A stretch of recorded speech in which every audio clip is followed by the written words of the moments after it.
What is going on today, YouTube? Hope you guys are doing fantastic. And I know I've not had a YouTube video in a while. I was moving, finally, got moved in, got most of the stuff set up. Still have a few more things to do back there. Maybe I moved like cameras around and some other stuff. But for the most part, we are moved in, and so I can finally get back to making YouTube videos, streaming again. I started streaming last week. Didn't, stop to make some YouTube videos, but now we're starting today, Monday, July. So I had to glance up there to make sure what the date was. 7/7. I've decided the schedule I kind of want to maintain is Tuesday, Thursdays is going to be gameplay, play-by-plays, trying to teach from that point of view, and then Monday, Wednesday, Friday can kind of be whatever I want, informational stuff, maybe a patch rundown, something like that. Today's video, though, is going to be more focused on Aphrodite and Aphrodite Support, because I think she has fallen to the wayside for some reason. She is still very, very strong. I want to talk about Afro in today's video, and then tomorrow's video is going to be an Aphrodite gameplay, play-by-play, trying to, win the game. First thing I want to say is I think a lot of people have been building Aphrodite wrong. I think she is very, very strong with selflessness as her first item, and then you immediately go into this mana item, this tier 2 right here, monotone. With this selflessness, and let's actually go back so I can show you guys the cost. 550, so 550 for that, and then also for the mana regen, it is 500. So you're left with 200 gold left over, allowing you to also go into 3 health pots and then a vision ward or a couple potions. I think Vision Ward is really good, so this is the start that I go for nearly every single game. She's not a great Sunder user, but Sunder is so OP right now for the secure. You kind of have to do it sometimes. Sometimes you can get away with Shell, but I'm going to assume that you're playing against, the best of the best, and you have to go the best items, otherwise you're going to get punished for it. If you get invaded with Shell, your game is kind of screwed. If you get invaded with Sunder, you can still salvage it. So Sunder with this build is the start.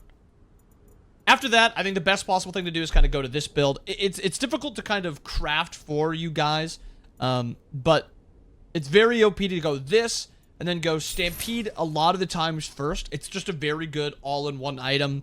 A lot of the times your ultimate is forced because you're getting slowed. Stampede kind of disallows that. Chronos Pendant is just a really good cooldown item. And then Scepter of Dominion is where you're going to be using this monotone. And this is kind of your core build right here. Beyond this, your next few items don't really matter that much. I know a lot of people get overwhelmed by multiple actives. So if you just like the 2 actives, you can go this. And then into something like a Shoguns. Shoguns is always going to be really good because you want your teammates to fight on you. If they have just like 1 or 2 engage points, and if you can kind of avoid those, you'll be really strong. Mages is always going to be really good. Mantle is going to be really good. If you don't want to just have your ultimate forced at a portion when you're getting low, but you're going to kind of live it most likely if you can get like an ability off. So just getting that CC immunity, and you don't want to use your ultimate, or getting the mantle proc to then use your Scepter of Dominion can also be really good. The only thing I would say is I don't really love aura items for the most part that are against the enemy team. Aphrodite doesn't really build anti-heal that well, so like Ankh isn't going to feel that well because you're not going to be building or standing around the enemy team that much. Oni's isn't going to feel that well. I actually think Genji's is a pretty good item for her currently. It's the cooldown reduction feels very good. You could go something like Genji's, and then your physical defense item, you could go with, actually really not a ton of great physical defense items. I mean, it's Pharaoh's Curse, I guess. A lot of the int items also do feel pretty good. You could go like a Jade Scepter. I know that is an active item, but Jade Scepter is going to be really good. You can always go like a Gem of ISO because of how many times your 3 ticks. And then even something like a Triton's Conch because your team's fighting around you. This could be really good also. But this is the only core part of the build that really matters, and you're going to be finishing your starter just around the time you're getting these items. Now, what is Aphrodite's passive? Aphrodite's passive is you gain physical protections and magical protections for each friendly or enemy god. So you kind of want to be in the middle of a fight. You're a ranged character. There's a lot of, one-shot potential. You don't really want to be in the middle of it, but you want to be towards the forefront of it. For your abilities, your 1 is a kiss. It also links you to an ally that you can then heal or give immunity to with your ultimate, or even use your back off. If you're too far away, your back off will just slow. So kiss links you with a teammate. It also stuns the enemy. Back off is a knock away from yourself if it's against if you use it and they're closer to your ally. It's just going to be a slow. The 3 is a heal that, for 1, it gives you cooldown reduction, which I think is entirely overlooked. Like a really interesting thing you can do once you get later into the game is, you're kind of running through a fight. You don't feel like you're going to be using your ult for anything, great. I think I can show it using the 2. You can ult, and then you get a lot of cooldown back on that. And that could be used on your mage who's like kind of diving you, or mage who's kind of running it down with you, your assassin who's running with you. Give them a lot of cooldowns back. It ends up being How many cooldowns actually is that? It doesn't tell you, actually. I think it's 0.5 per tick, but I could be wrong. I'm not entirely sure, but it does do that. And then your ultimate gives you immunity to damage and CC. And you also get the jealousy effect, which is a little underrated. 10% damage buff to whichever teammate you're with. So if your teammate's diving and you use your ultimate, you're going to be giving them a 10% cooldown buff along with CC and damage immunity. The very broken combo on dive, but that is Aphrodite. For leveling your abilities, you want to start with your 3 at level 1. With your second ability, most of the time you want to get your kiss to get that kiss to your teammate, also heal them. Your third spot is where you can kind of decide, you know, how much fighting is going on. Do I just want the sustain? A lot of the times I just opt for another point into my 3 before going back to my 2. And then my ultimate at level 5. For Aphrodite, there used to be a lot of value in putting points into your ultimate. I actually forgot that this does not scale down anymore. It's still worth it to kind of do it, but maxing out your 3 I think is the most important thing. And 0.8 seconds does seem a little low. So I would go point to my 3, point to my 3, point to my 1, point to my 3, point to my ult, and then max my 1 when I can, and then max my ultimate when I can. 2 is the least important ability. You get a little bit of cooldown, yeah, but the damage doesn't really matter.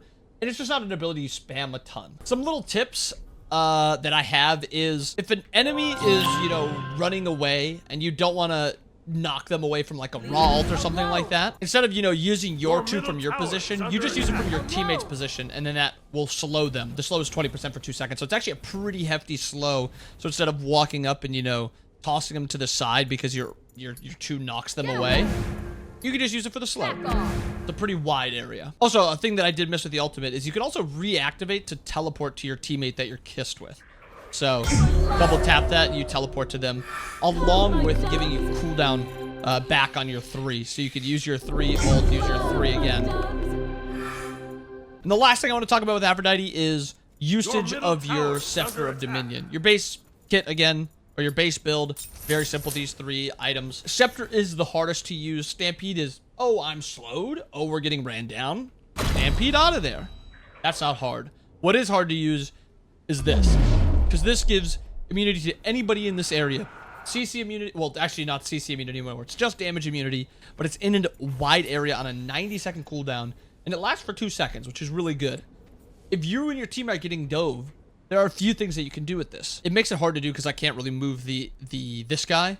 But say you're getting ran down, you can actually drop this at your feet and then like ult out. And that looks weird from that angle, but like your teammate's running with you, you drop it at your feet and then you teleport to your teammate to get, you know, past it. You can also put it a little bit in front of you. You could use it on your teammate and then ult you both because you're both CC immune in this. And then you can continue walking out. It's a really good just time waster. Like your team is winning the fight. You just drop it at your feet. You can save a lot of time doing this. And as you'll see, you're actually not CC immunity or CC immune in it. Oops, that's not the ability I wanted to use. Yeah, you see I hit him forward. That is something you can do. There's a lot of cool and unique tricks you can do with Scepter of Dominion and Stampede. And then just using Aphrodite overall.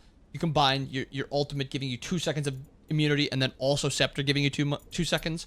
Like if you're getting dove, pretty easily you toss this at your feet. That's 2 seconds wasted. 2 more seconds wasted. Hit TP for a little displacement.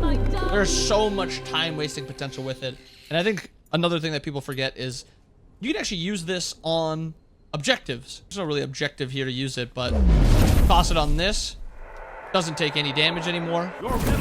So if they're looking to siege, you can drop it on that to slow that down. If a fight's happening over here and they have a jungler, you know, looking to come in from behind, you can drop that there and make him wait there for 2 seconds. A lot of cool tech that you can use with it. You'll just have to use it more, try it out, see how it feels, but it is very, very strong. The last Aphrodite tip I have is something that I can't really show you. I just have to say it. You are a very, very strong mid-game 2v2, 2v3 character. You kind of don't want to be fighting in a 5v5 grouping because your kit becomes really strong in 2v2s. 1, you don't get bursted, and 2, you can kind of help out that one guy you're fighting with. So in laning phase, once you get to like level 5, 6, 7, 8, just sit with your ADC. You will keep him alive, and as long as he is pretty competent, you guys can get a pretty big lead. And Aphrodite's late game kind of just comes down to keep your hyper carry alive, keep your secondary carry alive, and then just play the fights as correctly as you can. And the reason I wanted to do the Aphrodite video is because of the new skins that have been released, the Beach Babe skins. I'll be playing one of them on stream tomorrow. These 4 right here. This is the base Beach Babe. Aqua Splash is this one. White Sands is that one. And then the Nico Robin skin, Midnight Cove. And I actually have 2 of these to give away on stream. So if you are here watching this video and you want one of these skins, drop by the stream. I'll be doing some giveaways through it with this one and then also with the Kepri one. Yeah, I hope you guys enjoyed the video. I hope you guys have fun. I'll see you guys again next time. Peace.